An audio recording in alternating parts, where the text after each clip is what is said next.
Ladies and gentlemen, welcome back to Dylar's Tactics. Don't mind the tank top. I know.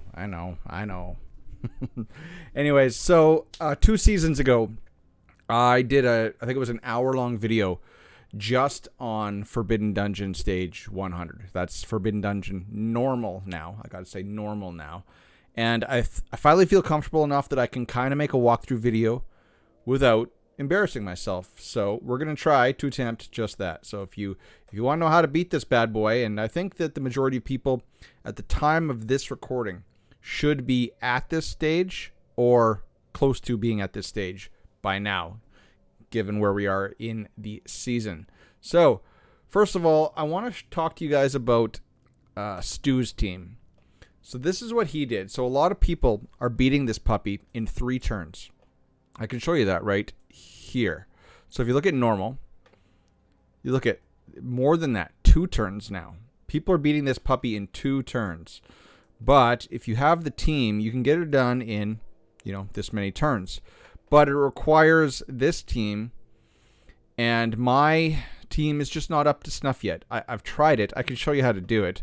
Basically, you need Arthur in his wind, but you kind of want him maxed, and I don't have his wind relic, his S3 maxed. So his S3, if you have it maxed, does huge hits against ice units, which this boss is an ice unit. Tristan as well, he's a wind, so a wind element, so he also does increased damage to ice units. So I'll show you what they do, or what the top people are doing in this dungeon to make it work. And they're bringing a lot lead. And first of all, why? Is because lot is going to give you an extra 20% attack, right? So you're really just trying to buff up Tristan and Arthur, and you're using Morgan as a defense down unit. So I'm going to show you what they do. I think it's on auto, so I got to get it off auto here. Okay. So what they're doing, and my lot's really fast. I don't have this speed clocked. What you would need to do is you would need lot to go last. So what the top dogs are doing is they're targeting the boss. So now they got all this defense down. But now, if you don't kill the boss, Morgan's going to die. So unfortunately, I'm not slowing my lot down, but lot should be going last. But let's just pretend. Let's just do this. So normally you wouldn't be using lot right now, because Morgan would be the first turn. Now Tristan would be the second turn. He would come in here and he would nuke the boss. But unfortunately, you see mine only did about, what is that?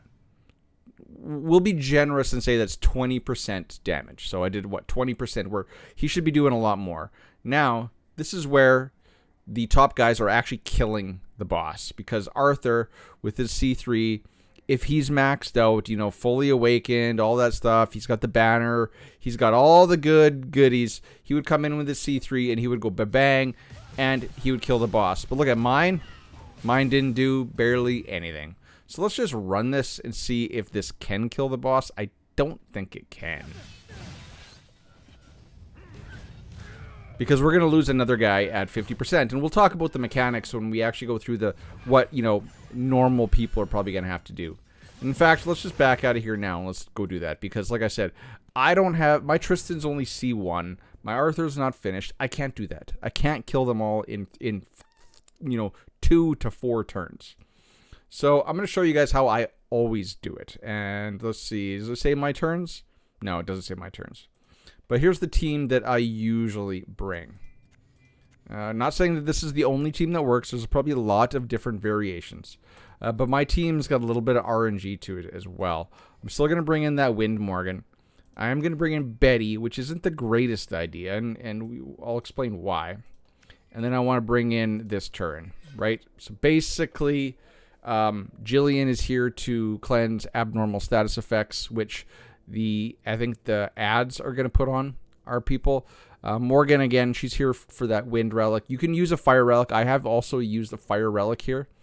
But yeah, you're going to need a hard hitting DPS. If you don't have Betty, if you've got a maxed Arthur, that will work.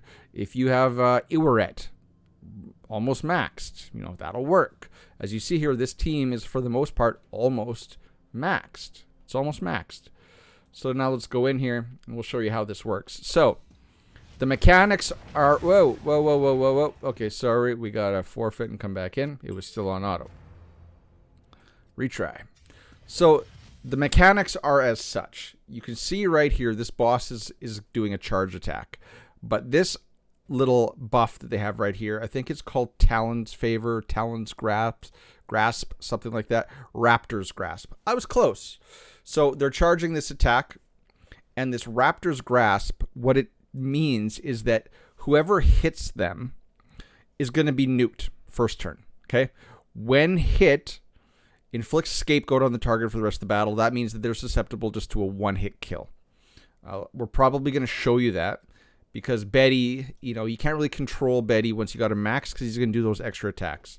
So what you have to do to avoid this scapegoat thing, if you can't nuke the boss right away, if you can't, then you're going to have to do it this way. These are going to be the proper mechanics. So you're going to pick a target.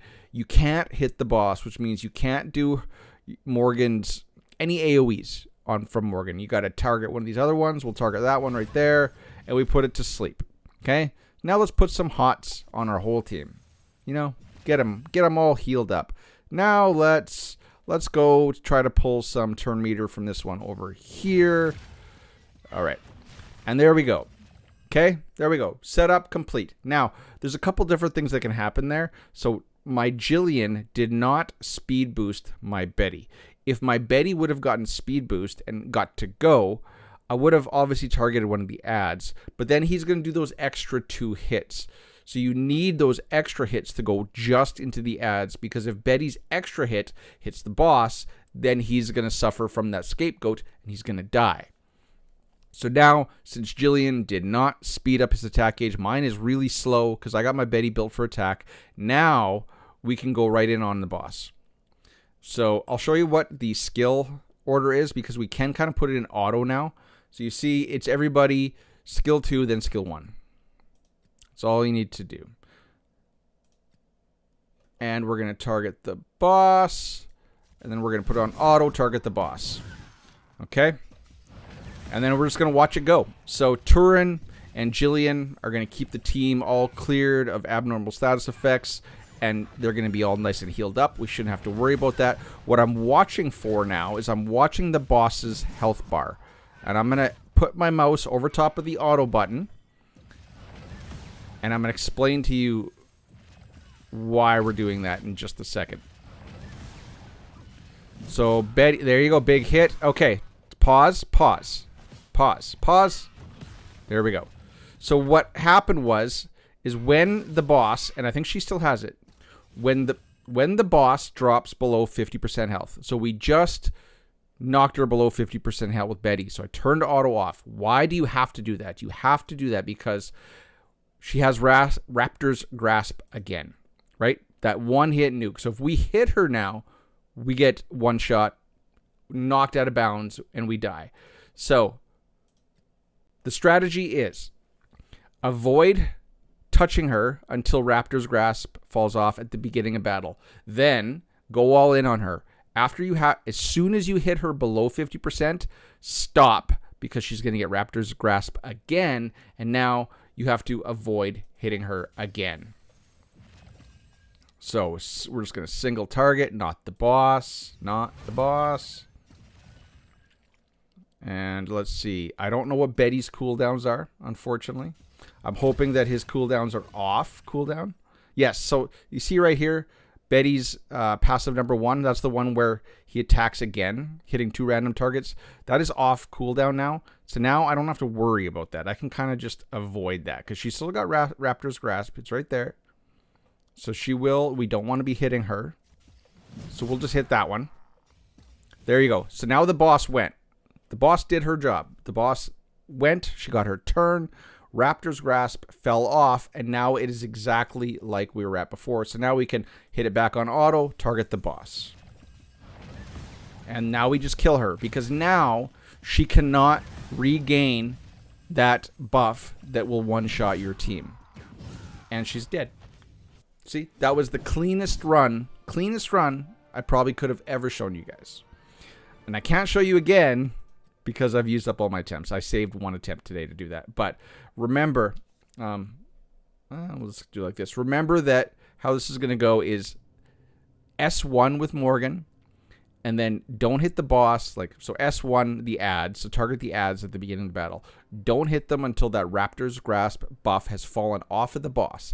Then go all in on the boss. As soon as you hit her below 50%, stop.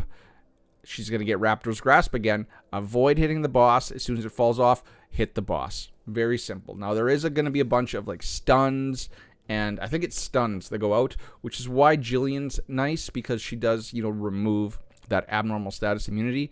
Morgan's also really nice. If you have wind, it's nice because you're going to apply that defense down ×2, actually ×4 on the boss, which is going to amplify your DPS's damage on the boss. If you don't have Betty, bring in a hard hitter. You can still do this strategy the same way. I like the 2 healers. You never have to worry about keeping your team healed up. They heal them up just nice. Turin, just S2. And if you don't have Wind Morgan, that's fine. I did it without Wind Morgan as well before this. I think this was actually the first time I've used Wind Morgan on this fight. I think I was trying to control turn meter with her before, but you don't have to do that. You can bring whatever Morgan you have, but Wind just works the best because you're giving that defense down every time you use her S2. So ladies and gentlemen, quick, simple, floor 100, really not a problem once you understand the mechanics and you learn how to work around them. So if you have any questions other than why I'm wearing a sleeveless shirt, put them down in the comment section below, and I will gladly answer them for you. The word of the day, safe word of the day, code word of the day is going to be harpy, because this witch, she's a harpy. I hate her. She made me make funny noises in that last video. So word of the day is harpy. Put that in the comment section below. All the links in the description will give you good things, take you good places. Thank you to all of my Netmarble content creators, supporters. I hope this helps. Till next time, ladies and gentlemen, cheers, peace, bye-bye.